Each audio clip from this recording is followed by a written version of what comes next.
Hello जी, कैसे आप सभी लोग। मेरा नाम है विदुवीरेश्वर शर्मा और एक और नए सेशन में आप सभी का बहुत बहुत स्वागत है।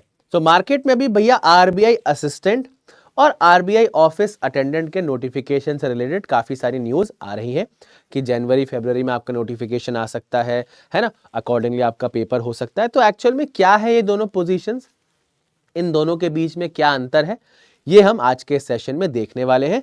ऑलरेडी मैं डिटेल्ड वीडियोस कर चुका हूं, आरबीआई असिस्टेंट का भी, आरबीआई ऑफिस अटेंडेंट का भी। अगर आपने अभी तक वो वीडियोस नहीं देखे तो फटाफट से उन वीडियोस को भी देख लीजिएगा। ठीक है भाई। तो हर एक एस्पेक्ट पर हम कहीं ना कहीं यहां पर कंपैरिजन करेंगे और देखेंगे कौन सी जॉब आपके लिए बेटर है। ठीक है। सो अगर आप ग्रेजुएट हैं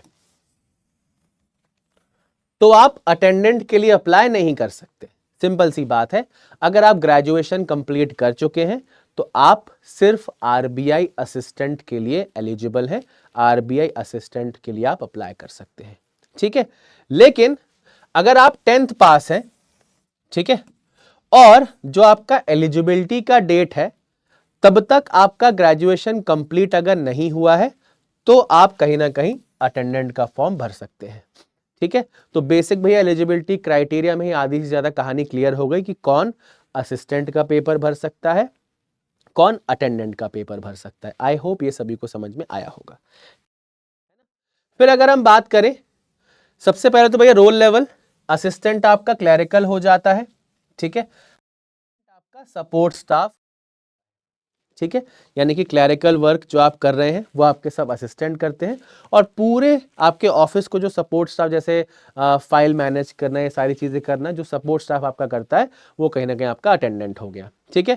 क्वालिफिकेशन बैचलर डिग्री चाहिए मिनिमम 50% असिस्टेंट में, है ना। आरबीआई ऑफिस असिस्टेंट में आपकी 10वीं पास पर ग्रेजुएशन कंप्लीट नहीं होना चाहिए। सैलरी लगभग आपकी बेसिक पे जो है वो 20,700 पर मंथ और अटेंडेंट में आपकी 10,000 पर मंथ, यानी कि डबल का अंतर है आपका सैलरी के अंदर भी। ठीक है।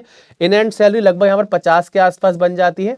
यहाँ पर आपकी इन एंड सैलरी लगभग 25 से 30 के बीच बन जाती है। ठीक है। तो ये आपका बेसिक डिफरेंस हो गया। उसके बाद अगर हम जॉब प्रोफाइल की बात करें तो वहां पर क्या अंतर आ रहा है। असिस्टेंट की बात करें, data entry, file maintenance, document verification, currency verification. ठीक है। ऑफिस अटेंडेंट की बात करें भैया, फाइल का मूवमेंट करना है, किसी ने कुछ डॉक्यूमेंट मंगाया है उस तक पहुंचाना है, चाय कॉफी की आपकी व्यवस्था आपको करनी है। मतलब कहीं ना कहीं जो भी आपसे ऊपर पोजीशन पर काम कर रहे हैं सबको अलग अलग तरीके से आपको असिस्ट करना, यह आपका अटेंडेंट पर काम होगा। ठीक है। असिस्टेंट की बात करें, असिस्टेंट पोजीशन से आपका जो प्रमोशन है वो थोड़ा सा फास्ट होता है। असिस्टेंट के बाद आप ग्रेड ए जा सकते हैं, ऊपर बढ़ सकते हैं। ठीक है। तो 3 से 5 साल के बीच आप एलिजिबल हो जाते हैं और इंटरनल एग्जाम के थ्रू आप आगे जा सकते हैं। अटेंडेंट की अगर हम बात करें, यहाँ प्रोसेस है वो काफी स्लो है। मतलब लगभग अगर हम बात करें 7 से 8 साल लग जाते हैं अटेंडेंट से असिस्टेंट तक पहुंचते पहुंचते, है ना। तो जो आपका ट्रांसफर, आपका जो प्रमोशन रेट है वो बहुत ही स्लो हो जाता है अटेंडेंट के अंदर।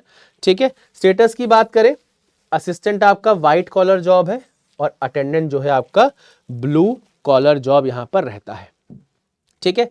एग्जाम पैटर्न, सिलेक्शन प्रोसेस की बात करें, अटेंडेंट में आपका एक एग्जाम होना है, साथ के साथ लैंग्वेज का टेस्ट होना है। अटेंडेंट का एग्जाम पैटर्न आपका ये रहा, आप इसको देख सकते हैं। असिस्टेंट की अगर हम बात करें, असिस्टेंट में पहले आपका प्रीलिम्स होगा, उसे क्वालिफाई करने के बाद आप मेंस देने जाएंगे और मेंस क्वालिफाई करने के बाद फिर आप एलपीटी में जाएंगे। अब चाहे असिस्टेंट का पेपर हो चाहे अटेंडेंट का पेपर हो, दोनों ही एग्जाम्स को क्लियर करने के लिए लैंग्वेज बहुत इंपॉर्टेंट रहने वाली है, क्योंकि अगर लैंग्वेज टेस्ट को आप क्लियर नहीं करोगे तो आपको पूरी की पूरी प्रोसेस से डिस्क्वालीफाई कर दिया जाएगा। ठीक है ना। ओके। तो बेसिक डिफरेंस आपका इन दोनों जॉब के बीच मैंने आपको बता दिया है ना। अगर ग्रेजुएशन कंप्लीटेड है, आरबीआई असिस्टेंट सबसे बेस्ट है आपके लिए। हो सकता है आप एक ऐसे स्टूडेंट हो जो ऑलरेडी लास्ट ईयर सारे बैंकिंग एग्जाम्स दे चुके हैं, तो आपके लिए बहुत ही गोल्डन चांस है। जैसे ही नोटिफिकेशन आता है फटाफट आरबीआई असिस्टेंट का पेपर क्लियर कर लेना। ठीक है। हो सकता है आप एक नए स्टूडेंट हो जो अभी बैंकिंग की जर्नी शुरू करने वाले हो, तो साल का पहला नोटिफिकेशन आपको बहुत जल्दी ही देखने को मिल सकता है। तो डे बाय डे अपने आप को बहुत अच्छे से तैयार करते रहिए, है ना। वहीं अगर बात करें अटेंडेंट की, अगर आप एक ऐसे स्टूडेंट हैं जिनका ग्रेजुएशन कंप्लीट नहीं है पर आप चाहते हैं कि हमें जॉब की अब आवश्यकता है, एक जॉब हमें चाहिए, तो आप कहीं ना कहीं अटेंडेंट को टारगेट कर सकते हैं।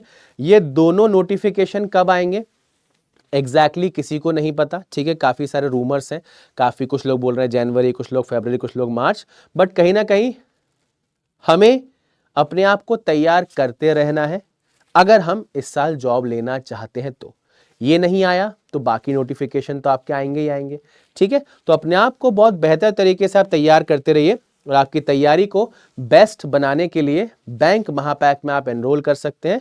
बैंक महापैक में आपको बैंकिंग एंड इंश्योरेंस के हर एक एग्जाम से रिलेटेड कोर्सेज मिल जाएंगे ताकि आप बहुत अच्छे से अपने आप को तैयार कर पाएं।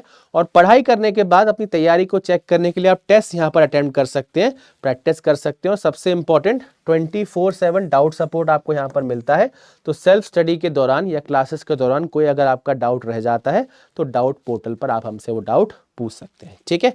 अगर आप बेसिक से पढ़ना चाहते हैं तो रुद्र बैच और एम 3.0 बैच हमारे यहाँ पर स्टार्ट हो चुके हैं, है ना। अगर आप सेपरेट बैच खरीदना चाहते हैं तो ये प्राइस आपकी 2199 है, पर अगर आप महापैक खरीदते हैं तो महापैक के अंदर आपको सारे बैचेस का एक्सेस वैसे ही मिल जाता है। तो महापैक आपके लिए ज़्यादा वैल्यू फॉर मनी रहने वाला है, ठीक है भाई। ओके, तो आरबीआई असिस्टेंट और अटेंडेंट दोनों के बीच में क्या डिफरेंस है ये हमने आपके साथ शेयर कर दिया है। स्टिल आपके मन में कोई सवाल हो तो कमेंट सेक्शन में जरूर पूछिएगा। मिलते हैं एक और नए सेशन में, तब तक के लिए bye bye and take care everyone.